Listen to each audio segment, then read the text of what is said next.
하나님 말씀은 사무엘상 4장 1절부터 22절 말씀까지입니다. 함께 합독합니다. 사무엘의 말이 온 이스라엘에 전파되니라. 이스라엘은 나가서 블레셋 사람과 싸우려고 에베네셀 곁에 진치고 블레셋 사람은 아벡에 진쳤더니 이스라엘을 대하여 항우를 벌이니라. 그 둘이 싸우다가 이스라엘이 블레셋 사람 앞에서 패하여 그들에게 전쟁에서 죽임을 당한 군사가 4,000명 가량이라.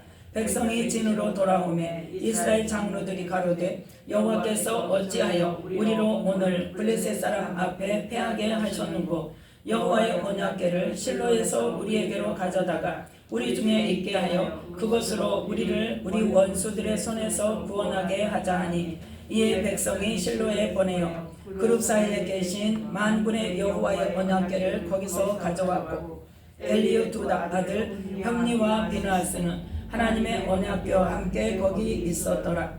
여호와의 언약궤가 진에 들어올 때에 온 이스라엘이 큰 소리로 외치매 땅이 울린지라. 블레셋 사람이 그 외치는 소리를 듣고 가로되 히브리 진에서 큰 소리로 외침은 어찌미뇨 하다가 여호와의 궤가 진에 들어온 줄을 깨달은지라. 블레셋 사람이 두려워하여 가로되 신이 진에 이르렀도다 하고 또 가로되 우리에게 화로다. 전일에는 이런 일이 없었도다. 우리에게 화로다. 누가 우리를 이 능한 신들의 손에서 건지리요. 그들은 광야에서 여러 가지 재앙으로 애굽인을 친 신들이니라.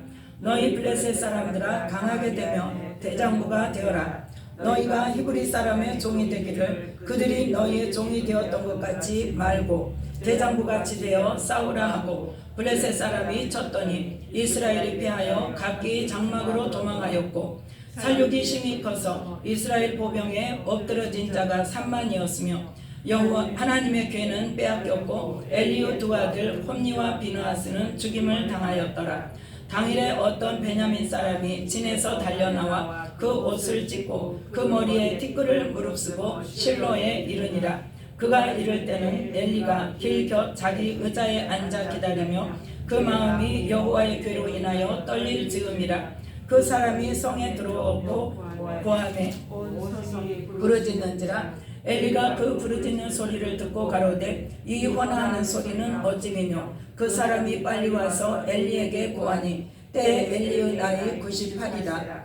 그 눈이 어두워서 보지 못하더라. 그 사람이 엘리에게 고하되 나는 진중에서 나온 자라. 내가 오늘 진중에서 도망하여 왔나이다. 엘리가 가로되 내 아들아 일이 어찌 되었느냐. 소식을 전하는 자가 대답하여 가로되 이스라엘이 블레셋 사람 앞에서 도망하였고 백성 중에는 큰 살육이 있었고 당신의 두 아들 홈니와 비느하스도 죽임을 당하였고 하나님의 궤는 빼앗겼나이다. 하나님의 궤를 말할 때에 엘리가 자기 의자에서 자빠져 문 곁에서 목이 부러져 죽었으니 나이 많고 비둔한 연고라.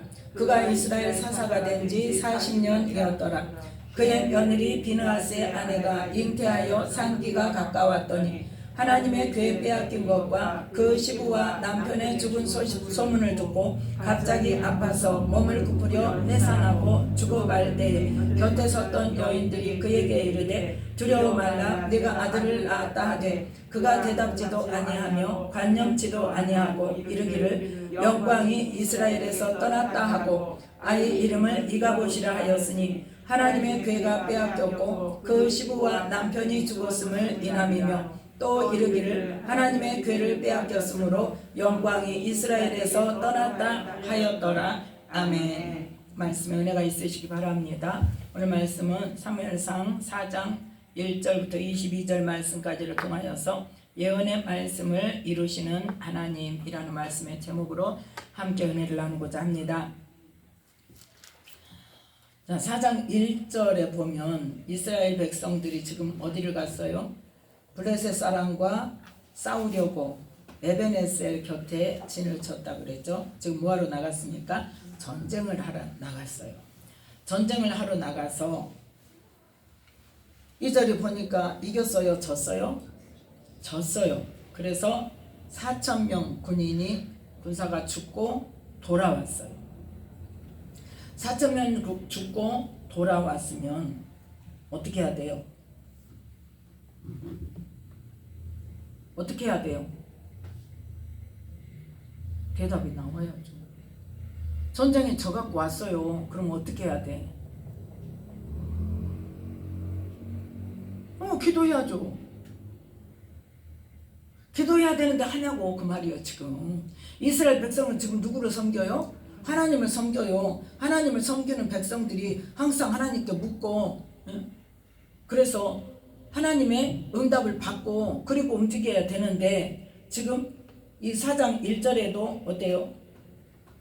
하나님께 물었다는 말이 없어요. 기도했다는 말이 없어요. 그런데 어쨌든 블레셋 사람들이 쳐들어왔겠죠. 근데 어떤 그 역사적인 그 기록을 보면은 그 누구예요? 삼손이 죽을 때 그 블레셋 사람을 뭐 4,000명 이상 죽였잖아요. 이제 그걸로 인해서 이렇게 전쟁을 일으켰다. 이제 그 말도 있는데, 또 어떤 기록에 보면 그거와 이 아벡 전투는 또 다르다 이야기가 있거든요. 어쨌든 간에 누가 왔습니까? 블레셋 사람이 전쟁하러 왔겠죠. 왜 그걸 유추할 수가 있냐? 이스라엘 백성들은 싸울 생각이 없는 사람들이에요. 그잖아요. 마지막 사사가 누구였어요? 삼손이었잖아요. 사사기의 마지막 사사가 삼손이었잖아요. 삼손이 그렇게 일을 저지르고 블레셋 사람을 죽이고 어디로 도망갔다고? 유다 족속 또 더 안에 있는 그 시몬 족속 있는데 숨었어요. 근데 블레셋 군사들이 와가지고 유다 사람들에게, 유다 족속에게 와서 누구 내놔라? 삼손 내놔라. 그러고 난리를 치니까 유다 사람들이 어쨌어요?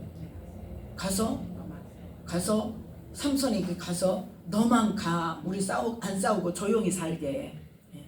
이스라엘 백성들은 싸울 생각이 전혀 없어요. 그때 싸울 생각이 있었으면 어떻게 했어야지? 삼손을 앞세워서 전쟁을 해야지. 너희들 골리앗 장군 있을 때 골리앗 장군 앞세워서 우리 저기 했지. 그러고 해야 돼요.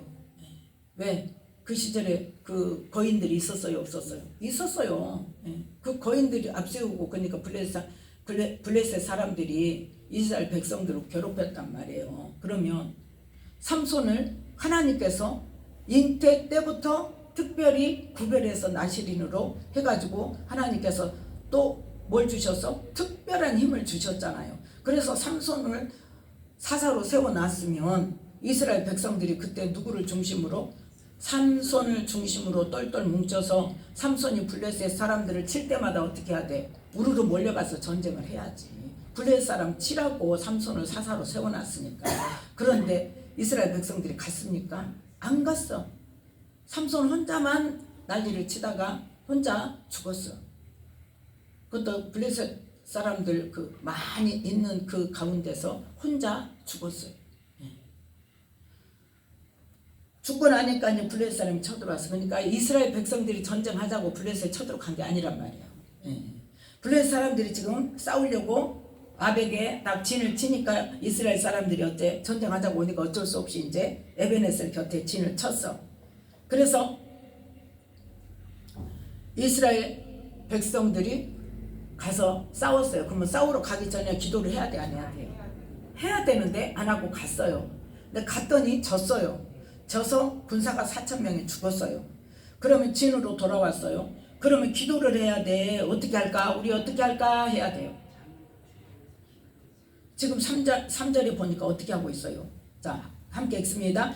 백성이 진으로 돌아오매 이스라엘 장로들이 가로되 여호와께서 어찌하여 우리로 오늘 블레셋 사람 앞에 패하게 하셨는고 여호와의 언약궤를 실로에서 우리에게로 가져다가 우리 중에 있게 하여 그것으로 우리를 우리 원수들의 손에서 구원하게 하자 하니. 아멘. 누가 말했어요? 장로들이. 어떻게? 자기 스스로 결정했어. 스스로. 자, 동일한 사건이 사사기 20장.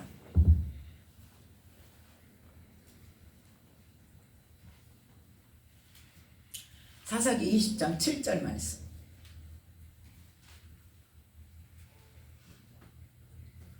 함께 읽습니다. 사설의 이스라엘 자손들아 너희가 다 여기 있은즉 너희의 의견과 방책을 낼지니라. 아멘. 이때가 지금 언제입니까? 이 사사기 20장은 이스라엘 백성들과 베냐민 지파와의 전쟁이요. 뭐 때문에? 레위인의 첩을 베냐민에 있던 그 비류들이 겁탈을 하고 거기서 죽임을 당한, 죽게 된 그 사건을 놓고 레위인이 그 첩의 시체를 갖다가 12덩이로 잘라서 이스라엘 각 지파에 보내가지고 지금 난리가 뒤집어졌죠.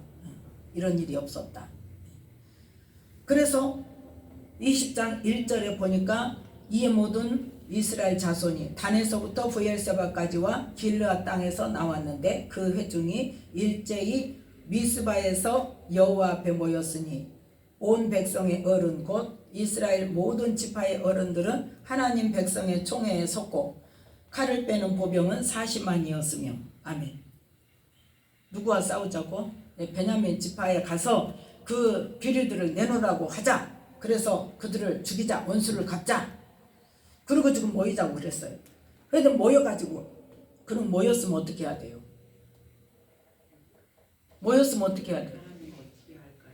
기도해야죠. 기도해야죠. 하나님께 물어야죠. 하나님 어떻게 할까요? 이런 일이 일어났습니다. 그리고 우리가 그 일을 해결하고자 우리가 모였습니다. 하나님 어떻게 할까요?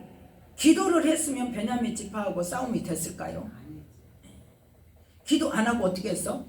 너희의 의견과 방책을 내지니라. 누구의 의견을 물었어요?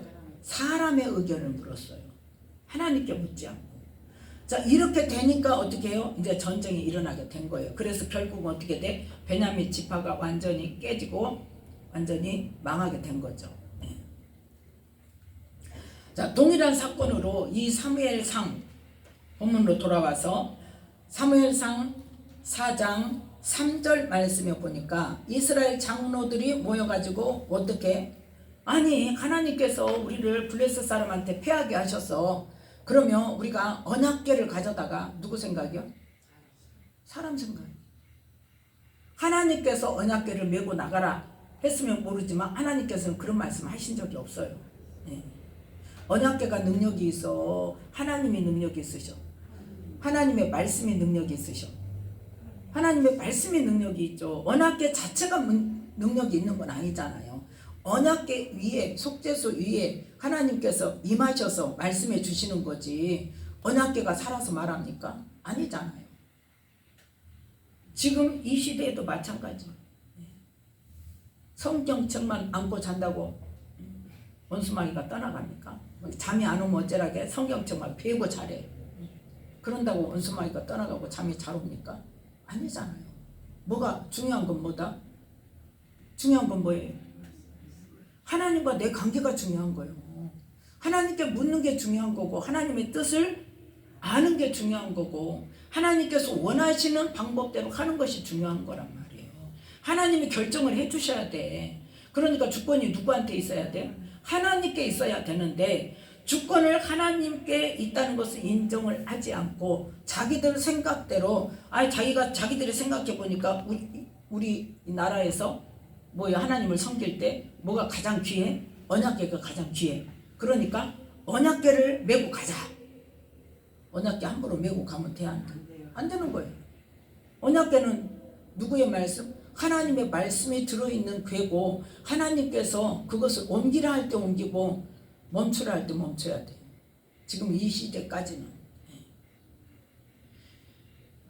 그래서 이스라엘 장로들이 인간의 생각으로 언약궤를 가져다가 그 전쟁터로 메고 갔단 말이에요.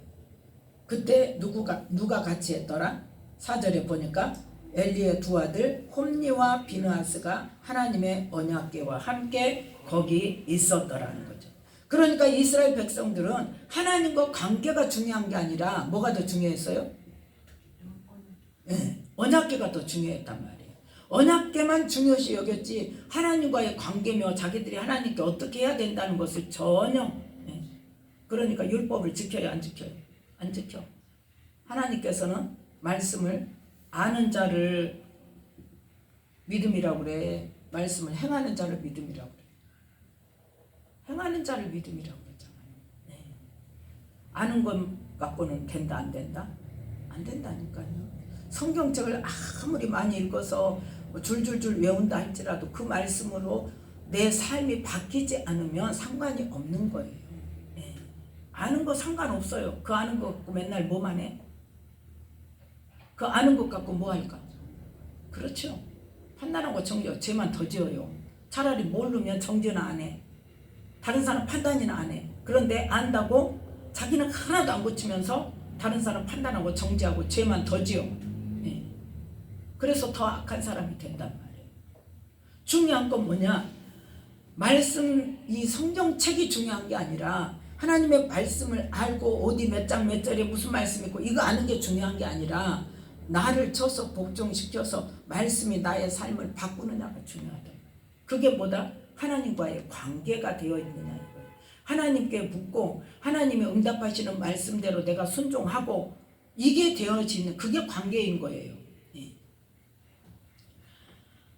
자, 그런데 이스라엘 백성들은 하나님의 백성이라고 하면서 하나님과의 관계는 생각지 않고 하나님의 말씀을 하나님의 뜻을 묻는 것은 생각지 않고 하나님의 주권과 상관없이 자기들이 생각하고 자기들이 결정해서 언약궤를 메고 갔는데 그 중에 누가 갔더라?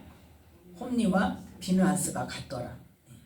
자, 그러면 사사기 맨 처음에 어디 여리고 성에 정탐하러 갔을 때 하나님께서 그 가나안 땅을 이스라엘 백성들에게 지금 주려고 작정을 하시고 전쟁을 하기만 하면 이기게 하시려고 작정을 하셨던 때잖아요. 그때 여리고성에 정탐이 들어갔을 때 여리고성의 모든 사람들이 어떻게 생각했어요? 완전히 두려워했죠. 그러니까 그 마음속에 뭘 주신다? 하나님께서 이기게 하실 때는 하나님께서 그들의 마음 가운데 뭘 준다? 두려움을 준단 말이에요. 상대방에게. 근데 지금 보세요. 하나님께서 이기게 하시는 전쟁이 아니고 하나님께서 언약궤를 메고 가라고 말씀하신 일이 아니기 때문에 하나님의 언약궤를 메고 갔는데 여리고성 사람들은 소문만 듣고도 두려워 벌벌 떨었는데 이 블레셋 사람들은 어때요? 야, 더 강하게 돼. 대장부가 되라.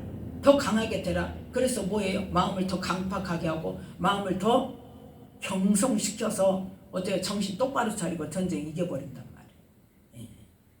그런데 보면 하나님께서 이기게 하는 전쟁은 그 전쟁하는 상대방의 마음을 하나님께서 어떻게 하셨더라? 두렵게 하셨더라는 말씀이 꼭 있어요. 하나님께서 이기게 하시는 전쟁은. 그런데 여기서는 언약궤를 메고 가도 똑같이 여리고성에도 아직 들어가지도 않았는데 요단을 건넜다는 소문만 듣고도 언약궤가 건넜다는 소문만 듣고도 이 가나안 사람 모든 사람들이 다 두려움에 벌벌 떨었단 말이에요. 그래서 아예 못 들어오게 문을 닫았던 거예요. 전쟁하자고 문 닫은 게 아니고 두려워서 들어오지 못하게 하려고 안 뺏기려고. 그런데 그럼에도 불구하고 하나님께서 하시면 그 성도 무너지더라.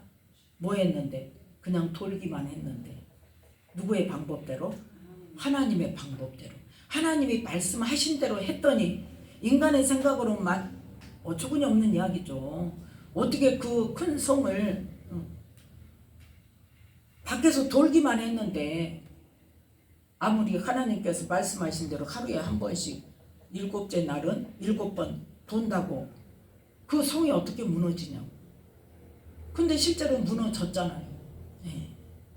누가 말씀하시니까? 하나님께서 말씀하시고 하나님께서 하라고 하시는 일은 우리가 상식적으로 우리의 능력의 한계로 봤을 때 말도 안 되는 소리를 할지라도 하나님은 하신다니까요. 그런데 하나님께 묻지도 않고 하나님께서 말씀하시지 않았는데 자기들 마음대로 하나님의 권위가 있다고 하나님의 언약궤를 메고 갔더니 블레셋 사람들이 어떻게 대응하더라? 어떻게 대응하더라? 금방 이야기했잖아요. 그렇죠. 더 강하게 됐단 말이에요. 9절 말씀. 자, 8절 9절 함께 읽습니다. 우리에게 화로다. 누가 우리를 이 능한 신들의 손에서 건지리요. 그들은 광야에서 여러 가지 재앙으로 애굽인을 친 신들이니라. 너희 블레셋 사람들아 강하게 되며 대장부가 되어라. 너희가 히브리 사람의 종이 되기를 그들이 너희의 종이 되었던 것 같지 말고 대장부 같이 되어 싸우라 하고 아멘. 그러고 싸웠단 말이에요.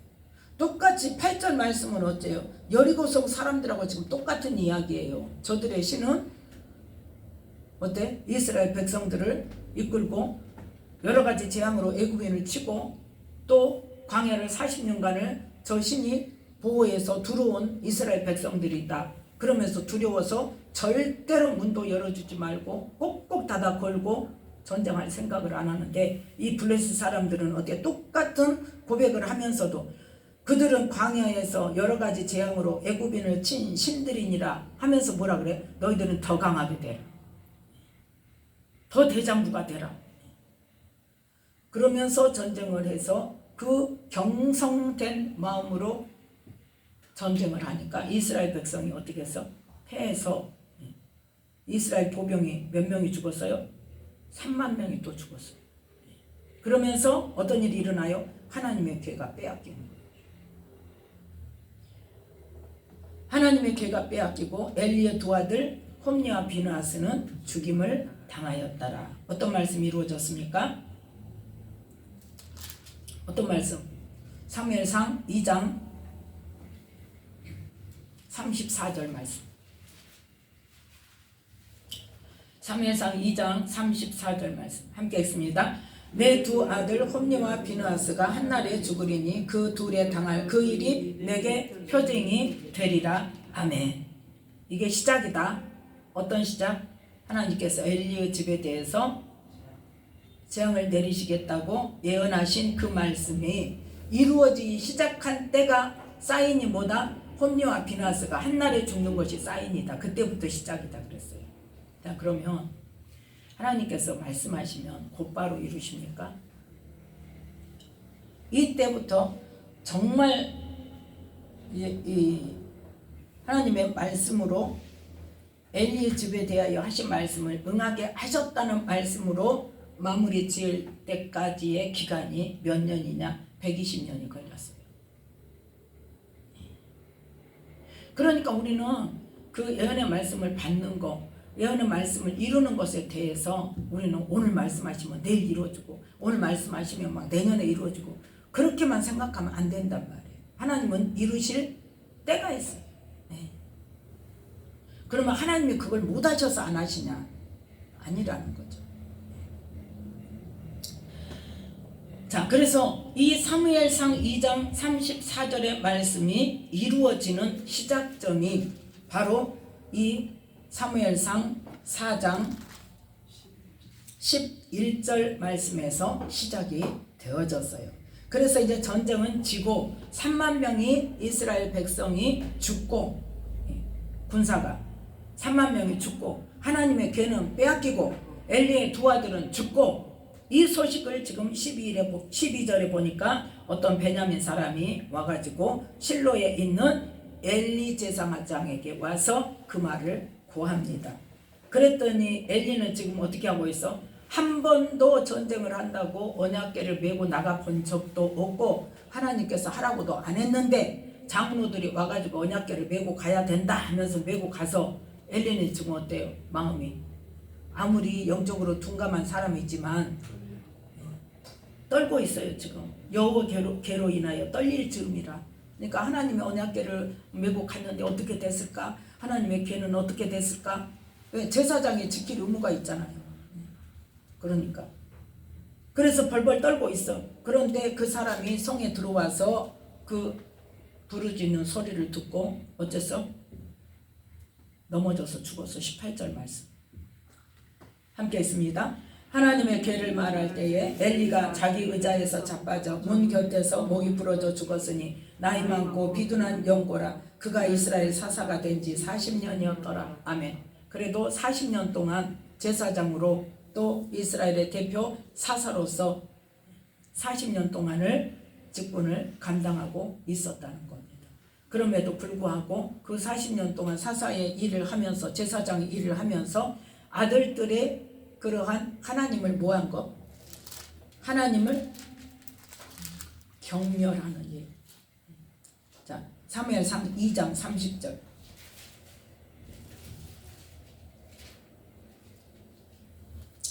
사무엘상 2장 30절 함께 읽습니다. 그러므로 이스라엘의 하나님 나 여호와가 말하노라. 내가 전에 네 집과 네 조상의 집이 내 앞에 영영히 행하리라 하였으나 이제 나 여호와가 말하노니 결단코 그렇게 아니하리라. 나를 존중히 여기는 자를 내가 존중히 여기고 나를 멸시하는 자를 내가 경멸히 여기리라. 아멘.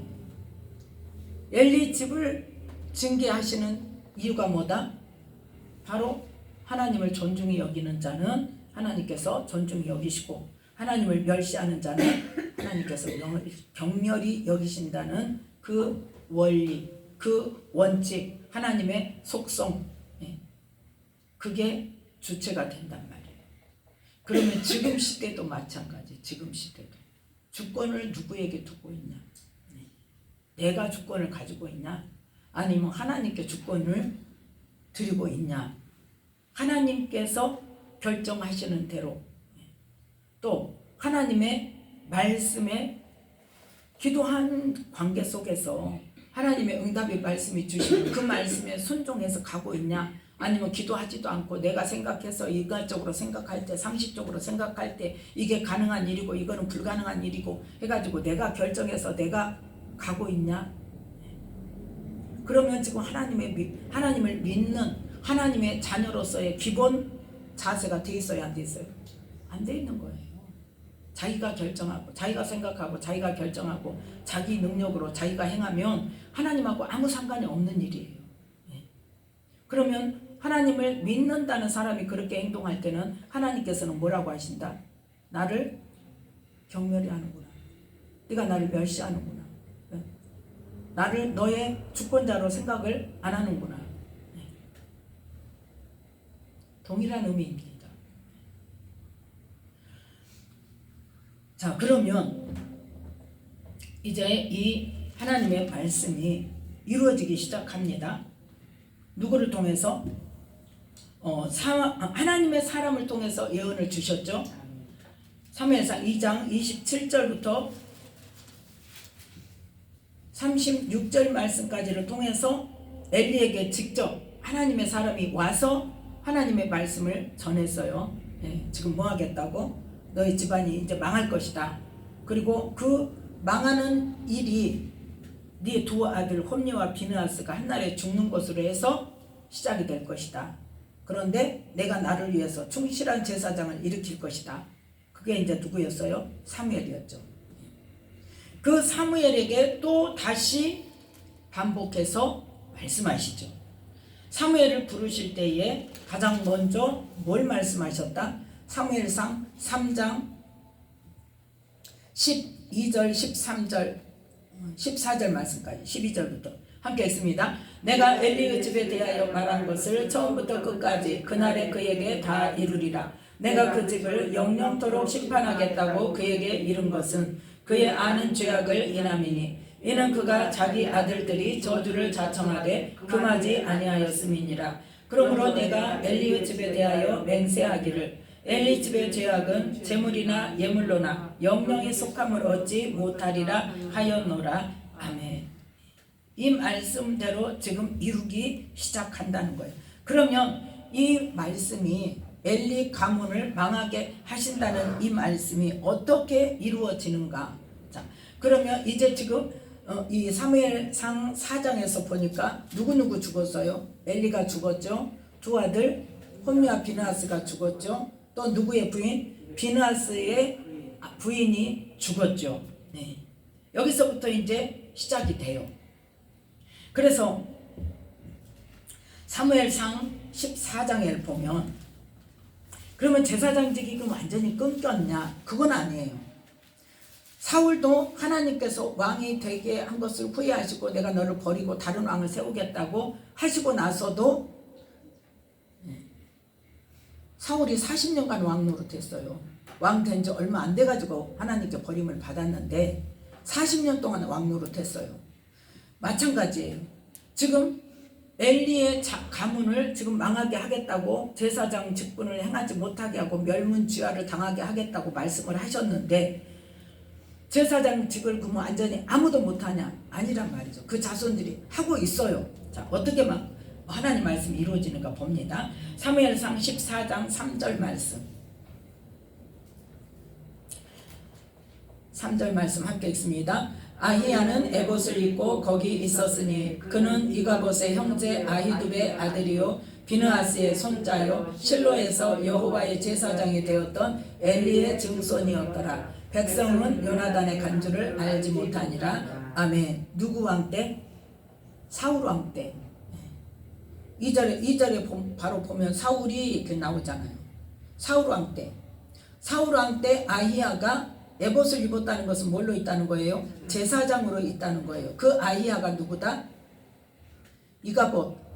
비느하스 아내가 죽으면서 낳은 아기가 이름이 뭐다? 이가봇이라 그랬죠. 그 이가봇의 형제, 그러니까 형이죠. 왜?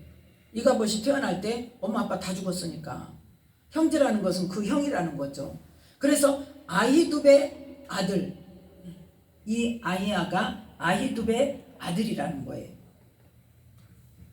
아히두베 아들이기 때문에 비느하스의 손자고 또 엘리의 증손이었고, 그래서 아히두베 아들인 아히야가 사울 시대에 제사장 일을 했단 말이에요. 자, 21장 1절 말씀. 사무엘상 21장 1절 말씀 함께 읽습니다. 다윗이 노베 가서 제사장 아히멜렉에게 이르니 아히멜렉이 떨며 다윗을 영접하며 그에게 이르되 어찌하여 네가 홀로 있고 함께하는 자가 아무도 없느냐. 아멘. 이 아히멜렉이 누구냐? 아히두베 다른 아들이에요. 아까 아히야가 아히두베 아들이라고 그랬죠. 그러니까 아히야의 형제인 제사장이 어디에 있더라? 노베에서 살고 있는 제사장 아히멜렉이 바로 아히야의 형제 아히두베 아들. 그런데 그곳에 노베에 뭐가 있냐? 그 제사장 아히멜렉의 가문의 모든 사람들이 그 지역에 살고 있어요. 그래서 그 노베에 있는 제사장 아히멜렉에게 누가 갑니까? 다윗이 갑니다. 뭐하고 있을 때? 사울에게 쫓기고 있을 때 다윗이 제사장 아히멜렉에게 가서 아히멜렉에게 내 같이 간 사람들에게 먹을 것을 주고 우리에게 먹을 것을 주라. 그랬더니 뭐밖에 없다? 6절에 보니까 제사장이 그 거룩한 떡을 주었으니 거기는 진설병 곧 여호와 앞에서 물려낸 떡밖에 없습니다. 이 떡은 더운 떡을 드리는 날에 물려낸 것이더라.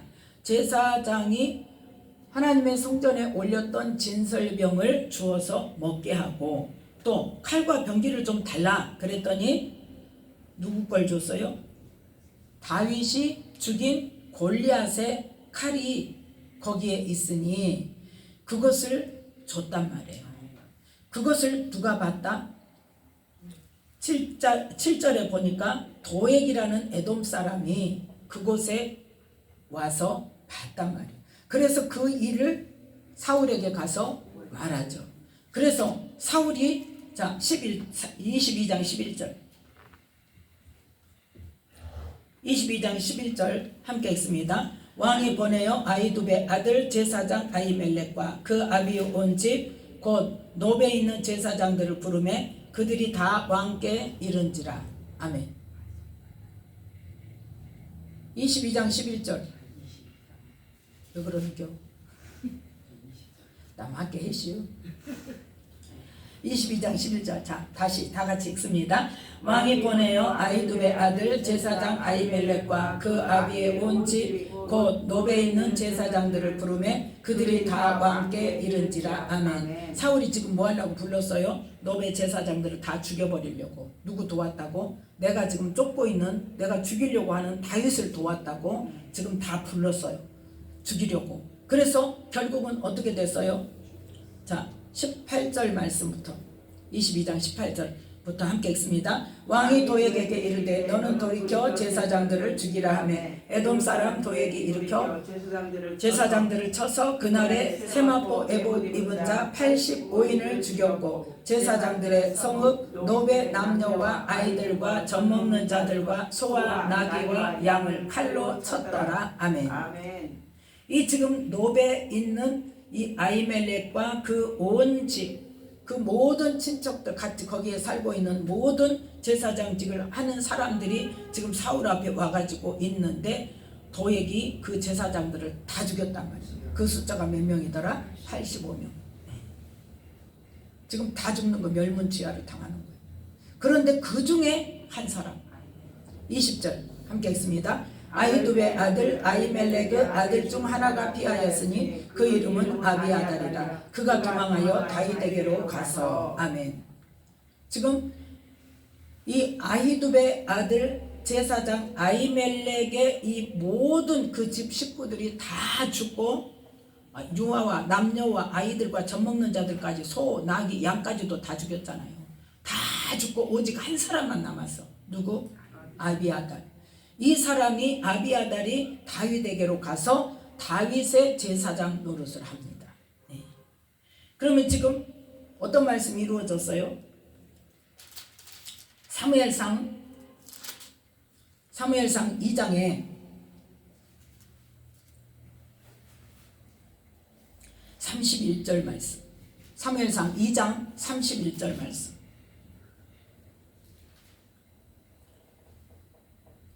(31절) (32절) 함께 읽습니다. 보라, 내가 네 팔과 네 조상의 팔을 끊어 내 집에 노인이 하나도 없게 하는 날이 이를지라. 이스라엘에게 모든 복을 베푸는 중에 너는 내 처소 환난을 볼 것이요 내 집에 영영토록 노인이 없을 것이며. 아멘.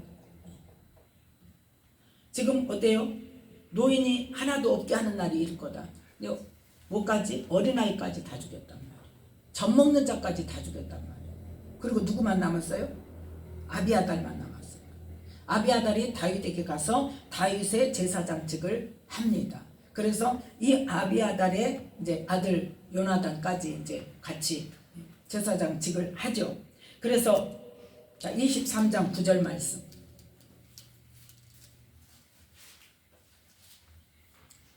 함께 읽습니다.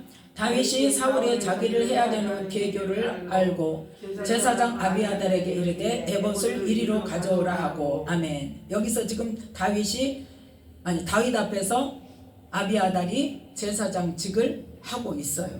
그래서 다윗을 도와서 그 압살롬의 때도, 그 반란 때도 성전을 지키면서 다윗에게 연락병을 보내, 자기 아들을 연락병으로, 사독의 아들과 자기 아들을 연락병으로 보내서 다윗이 결국은 이제 이기게 되죠. 그 일을 했어요. 그러면 잘한 거예요, 못한 거예요? 잘한 거죠. 잘하고 있었어요. 자, 그래서 어떤 일까지 했냐? 역대상 15장 11절 말씀.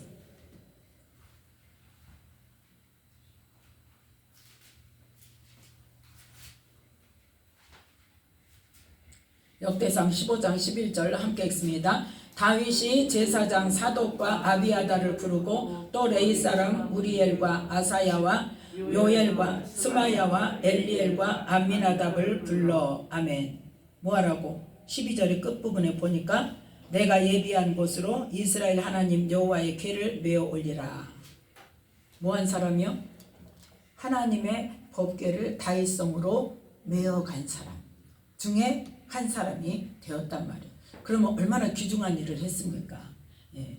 그래서 이 다윗이 제사장 아비아달을 정말 귀하게 여기고 잘 거기서 제사장직을 행했는데, 자, 열왕기상 1장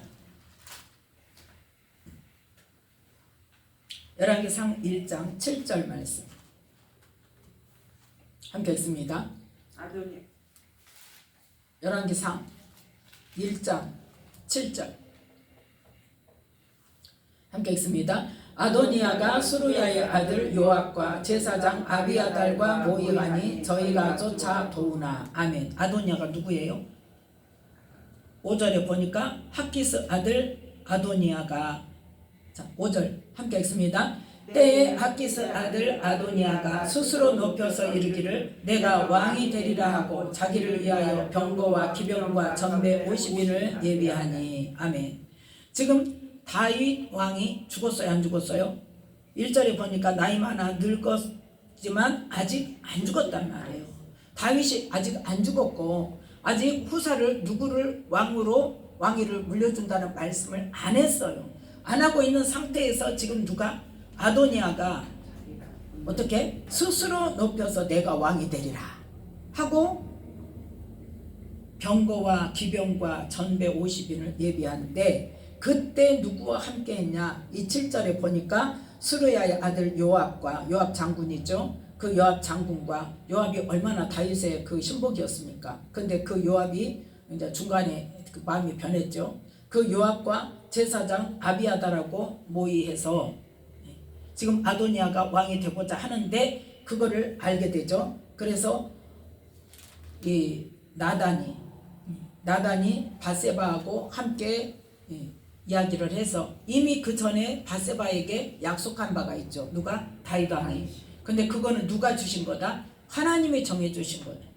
하나님이 정해주신 거여서 그 하나님이 정해주신 다음 왕위를 이을 사람이 솔로몬이라는 것을 바세바는 알고 있는데 지금 아도니아가 그렇게 왕이 되겠다고 나서니까 나단이 그걸 알고 있기 때문에 바세바에게 가서 지금 이러고 있을 때가 아닙니다 하고 빨리 갑시다 해서 다윗 왕에게 가서 그걸 구하고 다윗 왕으로 하여금 누구에게? 솔로몬에게 왕위를 공식적으로 물려주는 행사를 하게 하죠. 그러면 지금 보면은 이 누가? 제사장 아비아달이 누구를 도운 사람이다? 아도니아를 도운 사람. 그러면 아도니아는 지금 이때 뭘 행한 거예요? 반역을 행하는 거죠. 반역자를 도와서 모의를 했으니 똑같은 반역자죠.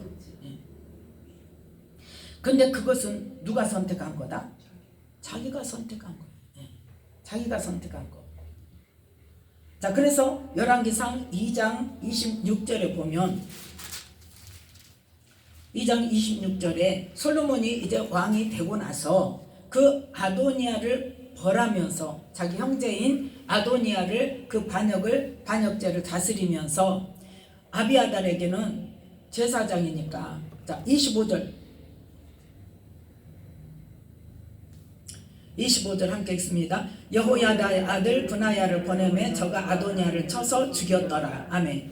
아도니아는 쳐서 죽이고 반역죄로. 그 다음에 26절 함께 읽습니다. 왕이 제사장 아비아달에게 이르되 네 고향 아나돗으로 가라. 너는 마땅히 죽을 자로되 네가 내 부친 다윗 앞에서 주 여호와의 괴를 메웠고 또 내 부친이 모든 환난을 받을 때에 너도 환난을 받았은즉 내가 오늘날 너를 죽이지 아니하노라 하고 아비아달을 쫓아내어 여호와의 제사장 직분을 파면하니 여호와께서 실로에서 엘리의 집에 대하여 하신 말씀을 응하게 함이더라. 아멘. 이제 완전히 어째요? 하나 남은 아비아달까지 쫓겨날 뿐만 아니라 뭐까지 파면돼서 제사장 직분까지 파면되어서 자 다시 예언의 말씀 사무엘상 2장으로 돌아갑니다.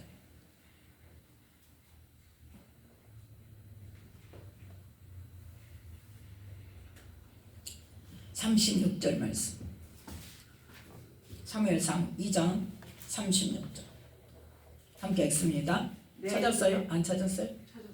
찾았어요? 36절 함께 읽습니다. 내 집에 남은 사람이 각기 와서 은 한 조각과 떡 한 덩이를 위하여 그에게 엎드려 가로되 청하노니 내게 한 제사장의 직분을 맡겨 나로 떡 조각을 먹게 하소서 하리라 하셨다 하니라. 아멘. 제사장 직분을 파면 받았으니 이 레위 족속들은 땅이 있어요? 없어요?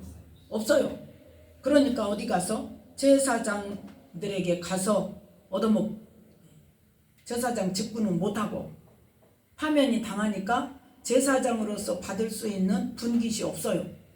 그러니까 제사장들에게 가서 나로 좀 떡조각을 먹게 뭐 허드렛 일이라도 시켜달라고 이제 그러겠죠. 제사장 이름 파면 당했으니까 제사장 이름 못. 그렇게 해서 하나님의 말씀이 완전히 이루어졌다 그 말이에요. 여기까지의 기간이 120년이에요. 그러니까 하나님은 말씀하시면 반드시 이루신단 말이에요. 그런데 중요한 것은 뭐예요? 하나님을 그럼에도 불구하고 어떻게 생각한다? 경홀히 여긴다고. 우리가 말씀을 경홀히 여겨요. 하나님이 하신 말씀을 경홀히 여겨. 믿음은 뭘 믿는 거다? 하나님 말씀을 믿는 거라니까요. 하나님은 말씀하신 대로 꼭 이루신다는. 그래서 제가 신약을 통해서 이제 예수님의 그 십자가 사건과 성령님이 오시는 것에 대해서 알게 하신 다음에 내가 볼 때 구약은 별 필요가 없잖아. 예수님만 있으면 되니까. 그러면 하나님 구약 왜 주셨어요? 물어봤다니까요. 구약을 왜 주셨어요? 물어봤더니 구약을 통해서 하나님을 알고 하나님을 섬기는 법을 배워라 그랬어요. 그냥 구약을 통해서 하나님이 어떤 분인가를 보는 거예요. 하나님이 어떤 말씀을 하셨는가를 보는 거예요. 그래서 오늘의 이 엘리 가문을 통하여서 하나님이 주시는 영적인 말씀, 영적인 원리의 말씀이 어떤 말씀이다? 아까 제가 얘기했죠. 사무엘상 2장 30절 말씀에 나를 존중히 여기는 자를 내가 존중히 여기고 나를 멸시하는 자를 내가 경멸히 여기리라. 엘리의 두 아들들이 어떤 일을 했다고요? 하나님의 제사를 경멸하였다. 멸시하였다 그랬어요.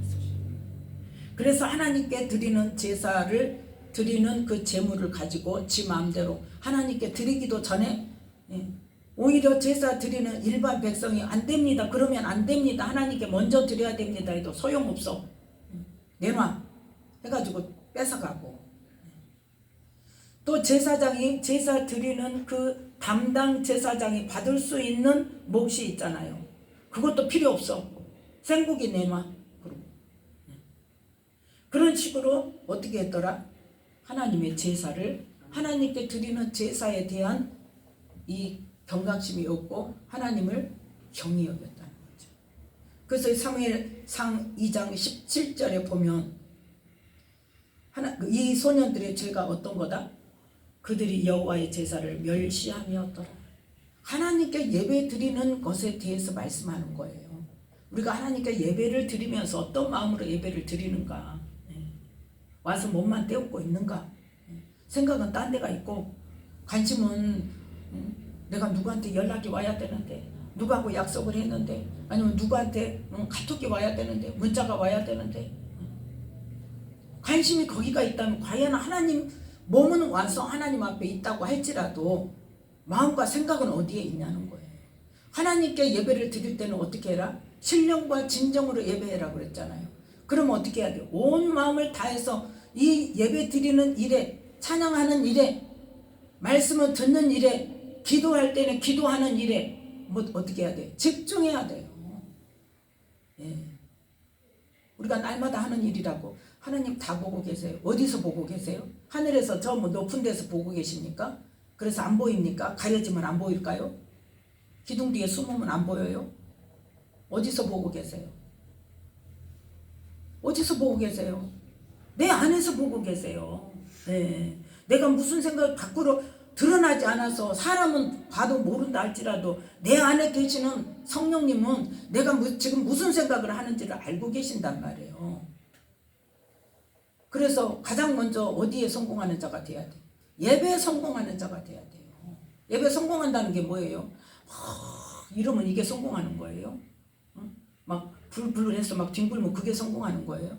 아니요. 내 중심에서부터 하나님께 내가 어떤 마음으로 대하는가, 하나님을 얼마나 내가 온전한 마음으로 하나님을 지금 경배하고 하나님을 섬기고 하나님의 은혜를 갈망하는가. 예배 시간에 어떤 마음을 가집니까?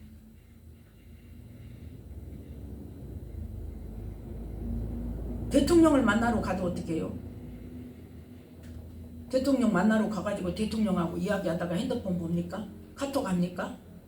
아니잖아요. 병원에만 가도 은행에만 가도 뭐하라 그래? 진동으로 돌리세요.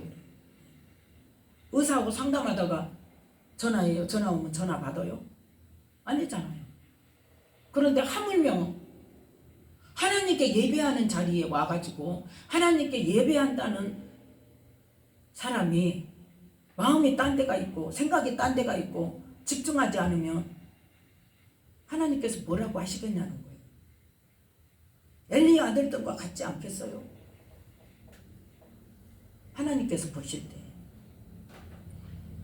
지금 이 시대에 너무나 많은 사람들이 하나님의 자녀들이 예배 드린다고 하면서 그것도 어때요? 예배 시간도 줄여. 이제 수요 예배도 안 드려. 금요 예배도 안 드려.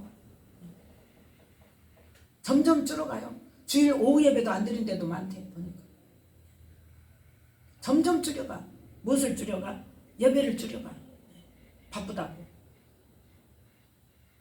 구역 예배도 지금은 이제 구역 예배 안 드리고 교회에서 그냥 단체로 드리고 말고, 아니면은 교회에서 예배 끝나고 나서 잠깐씩 모이고 말고. 점점 모이는 횟수가 줄어가. 뭐 때문에? 자기 개인 시간을 안 뺏기고자 하는 마음 때문에. 즉 사사로운 마음 때문에. 이 시대에 지금 우리나라에 100년 전에 그 평양에서 부흥의 역사가 일어나가지고 불릴 듯 일어나고, 그 70년대에 얼마나 강한 성령의 불이 임해서 정말 기도마다 그렇게 뜨겁게 기도하고, 그렇게 기도하면서 방언받고 주님 만나고, 지금 그 저기로 지금까지 살아오잖아요. 그런데 지금 어떻게 해요? 우리 세대도 기도 제대로 하고자 하는 사람들 별로 없어요. 네, 별로 없어. 왜? 잘 먹고 잘 사니까. 아쉬운 게 없거든요. 등 따시고 배부르니까 기도할 일이 없어. 그러니까 기도하려고를 안 해. 근데 뭐는 받고 싶어? 복은 받고 싶어. 예. 우리 심리가 다 그렇잖아. 근데 그 심리가 어떤 심리냐? 사단이 주는 심리단 말이에요. 세상 것을 향해서 가게 하는. 그러니까 하나님을 섬기는 것도 뭐 때문에 섬겨? 세상 복을 받기 위해서 섬기고자 하는 그런 마음을 사단이 계속 끌고 간단 말이에요. 거기에 넘어가면 돼요, 안 돼요? 안 되는데 넘어가고 있잖아. 나도 모르게 넘어가고 있잖아요. 네. 그래서 하나님께서 이 나라에 다시 하나님의 은혜로 세워지는 나라가 되게 해달라고 기도하려면 뭐를 기도해야 되냐? 하나님의 주권을 인정하고 하나님을 존중히 여기고 예배에 하나님께 온전한 마음으로 예배드리는 그러한 이 나라 하나님의 자녀들이 되게 해달라고 기도해야 돼요. 누가 해야 돼? 먼저 깨달은 사람이 해야 돼. 두 번째는 뭐예요?